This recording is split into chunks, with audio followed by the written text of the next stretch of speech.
Hey, Chris here from FunTech Guys, welcome back. So in the last section, last video, tutorial, whatever you want to call it, we set up our HTML page and this is what we've got. So title, message, submit button, and it's not doing anything at the moment.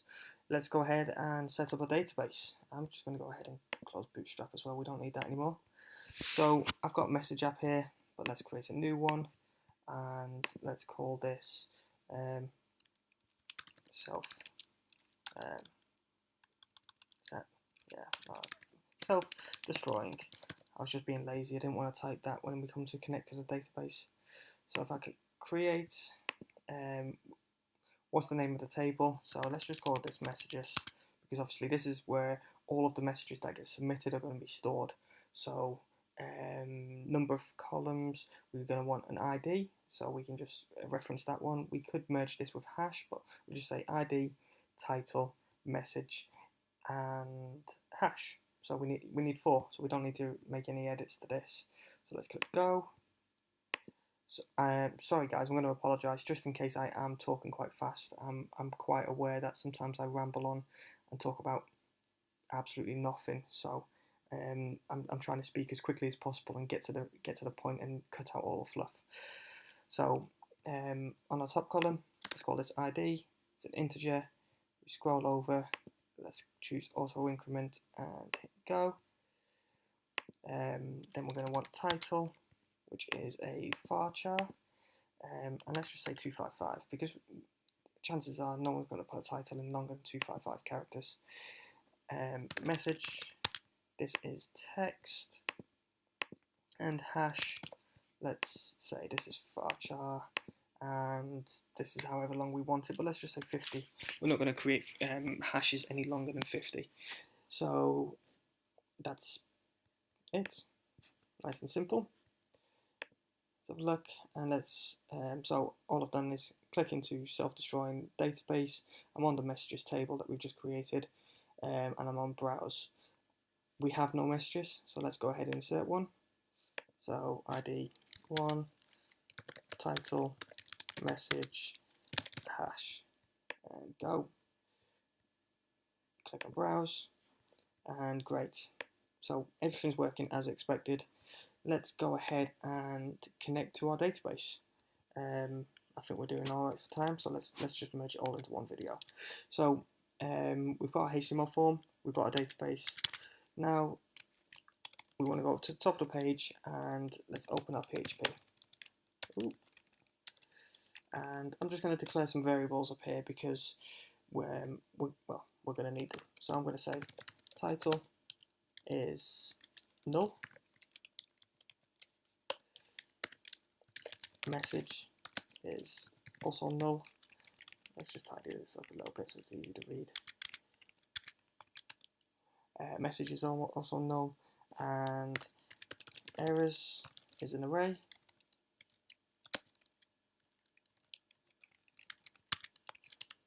And success is false.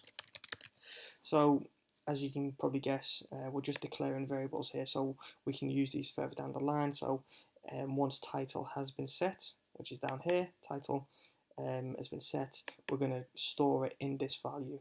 So likewise with message, once message has been set down here, we're going to store that into this value.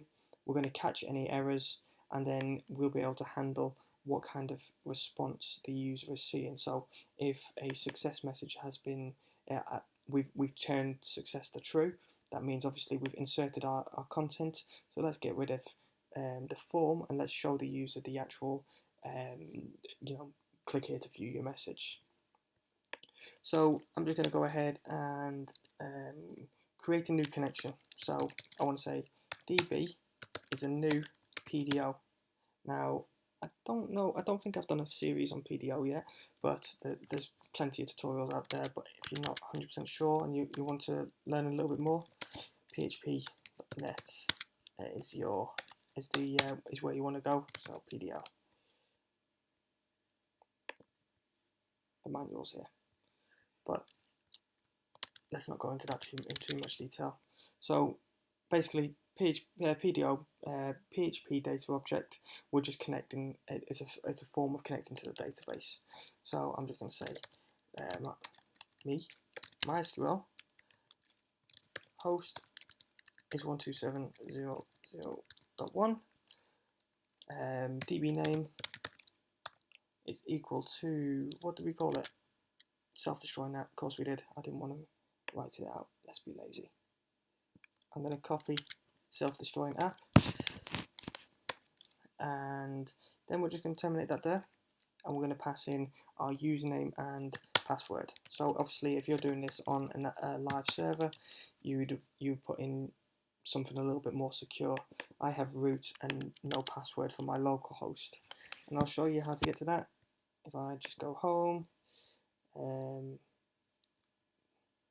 damn it, oh, user accounts. I thought the button had been removed then.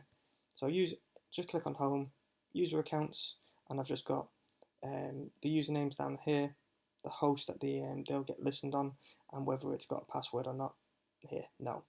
So I can connect as root on 127.0.0.1 with no password. So let's go back to our self-destroying app. So terminate that, and then I'm just going to turn on error handling because, well, I make errors, a lot of them. Attributes PDO colon attr underscore error mode comma PDO underscore colon error mode underscore exception. I've got a feeling I've missed something out there, so let's just check. You know what? Let's just go ahead and see what happens. I'm going to save that, come over, refresh the form, and line 9. Unexpected. Okay, new PDO 0 colon. There we go. So no errors. I'm assuming we're connected. There's better ways of doing this. PDO catch database fail. Yeah, so you can have try and catch methods. So you'll try to connect to the database, and then you'll handle the errors if it fails. Well, why not just do that? Let's just do it the right way. And try. So if we're connected to the database, this should be working. We should see no errors. Perfect. Let's just go ahead and break that. Let's just add in an extra few O's. Refresh, and connection failed. Okay, so we know that we're connected to the database. That's fine.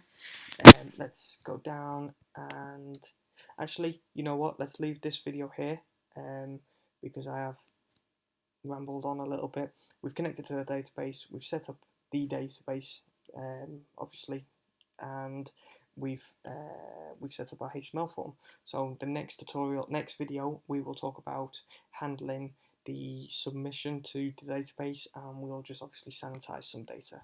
So catch me in the next video, and I'll show you how to do that. Thanks for watching.